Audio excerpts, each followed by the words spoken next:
Let me show you the best way to season cast iron. I just finished seasoning this pan.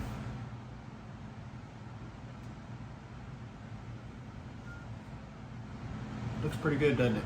This will be well protected for years to come. Stay tuned and I'll show you how.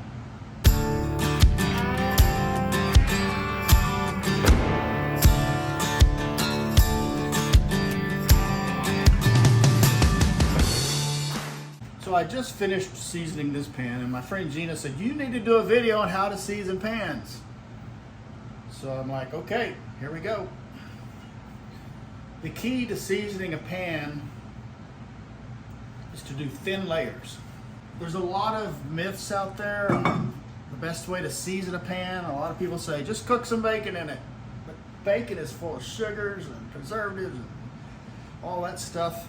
The best thing I've found to season cast iron is grapeseed oil.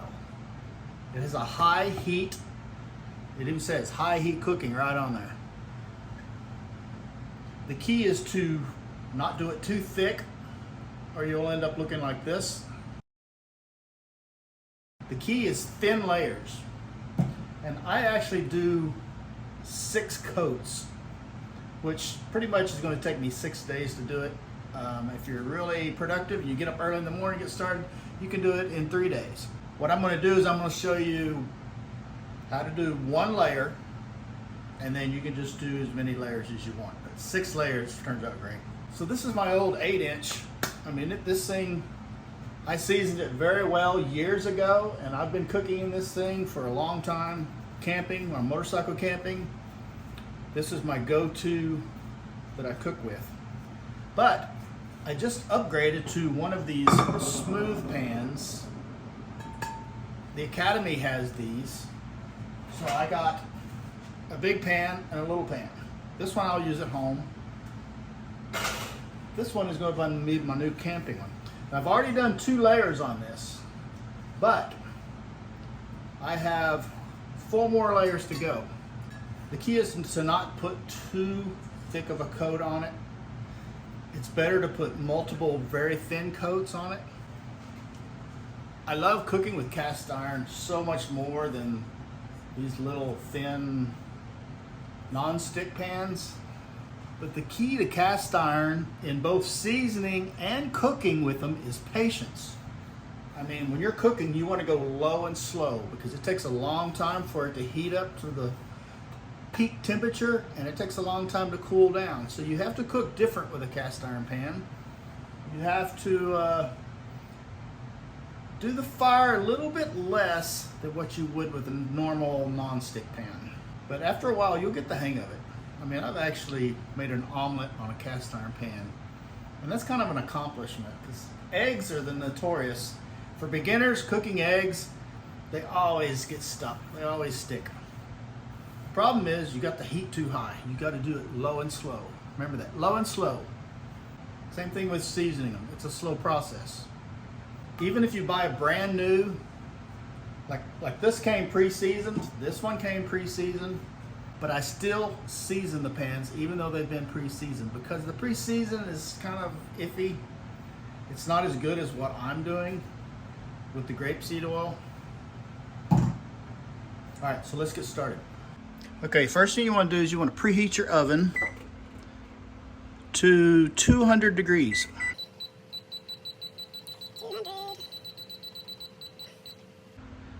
Turn the oven light on. All right, it's preheating. I like to put a pan out just so I don't get oil on my cooktop. Okay, the oven is preheated to 200 degrees. The next step is to put the pan in the oven. Then you want to set your timer for 15 minutes. Okay, the timer went off. So grab your pot holder, take the pan out. Now turn it up to 300 degrees. Now it's time to put some oil in the pan. So what I do is I just get a rag. Is that tall enough? Yeah. Pour a little bit in there.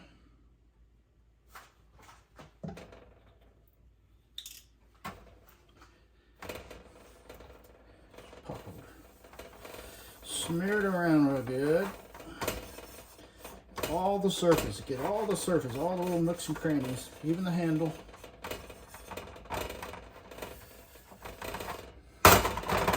Flip it over. A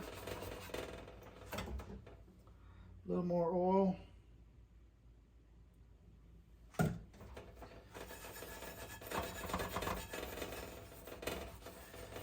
All the surfaces. Now, you don't want to put it in the oven like this because you got too much oil on it now. Now what I do is I get a shop towel. I got a roll of shop towels. And you want to wipe that oil off as good as you can. I'll do the handle first so I can. All right.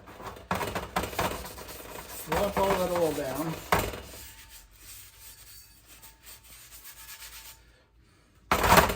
Both sides.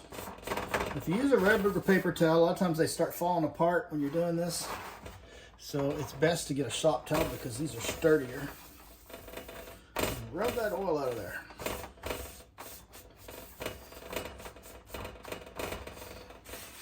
Now,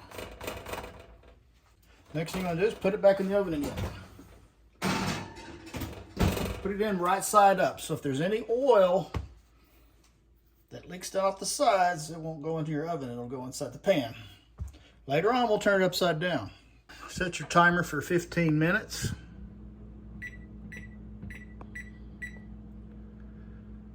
Start. On to the next step. Okay, 15 minutes is up. Now, guess what we're gonna do? I know this seems counterproductive, because it seems like you're not getting any oil on there, but we're gonna wipe it off again.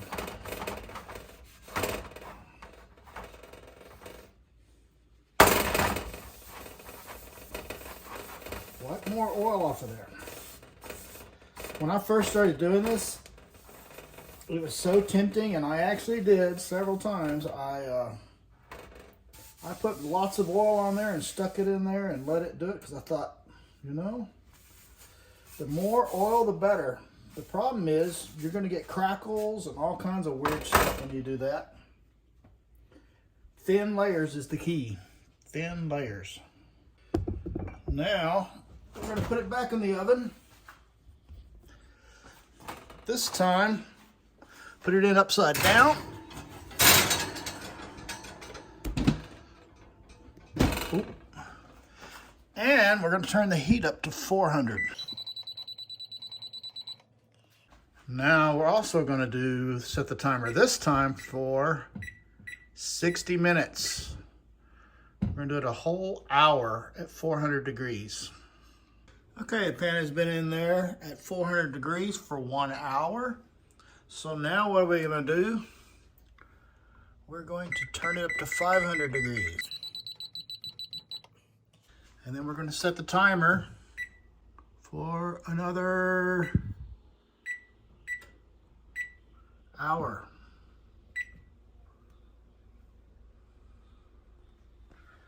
Now what this is going to do, it's going to really bake in there good.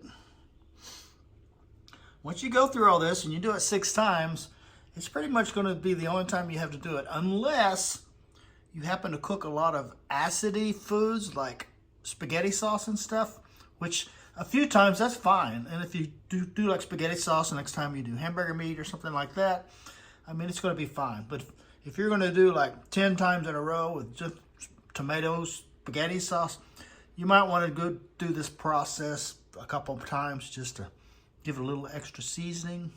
Okay, the buzzer went off. It's been in there at 500 degrees for an hour. All you got to do now is turn the oven off. Now you will be tempted to take it out. Don't take it out. Leave it in there. Let it cool down to room temperature. Don't open the door. Don't take it out. Just let it cool down. What I do is I just wait till the next day before I take it out.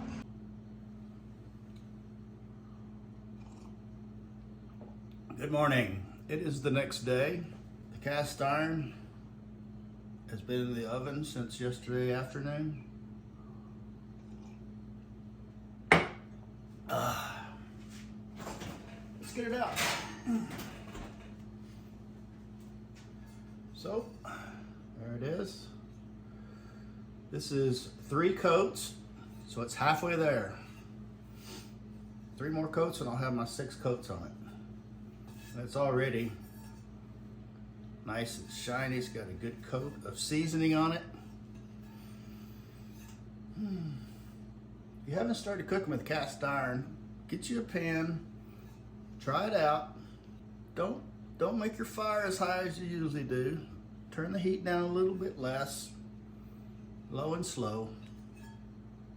But I really enjoyed cooking with cast iron. Just, to me, it makes the food taste better. I don't know if that's psychological or it's the intense heat versus the big flash, quick heat that a little thin pan offers, but I don't know. I just like it. Let me show you my cast iron collection. Okay, so I have a 10-inch Dutch oven. Okay, I have an 8-inch Dutch oven. I have an 8-inch Dutch oven that's a little shallower than my other 8-inch. And I have a 4-inch skillet. I have a 6.5-inch skillet. I have an 8-inch skillet. I have an 8-inch smooth skillet. I have a 10-inch flat iron skillet. I have a 10-inch skillet. I have a 12-inch smooth skillet. And then I have a 10-inch ceramic coated cast iron skillet. All right, I hope you enjoyed this video, and I hope you go watch some of my other videos. If you enjoyed this, hit the little super thanks button down below. I'll have a good one.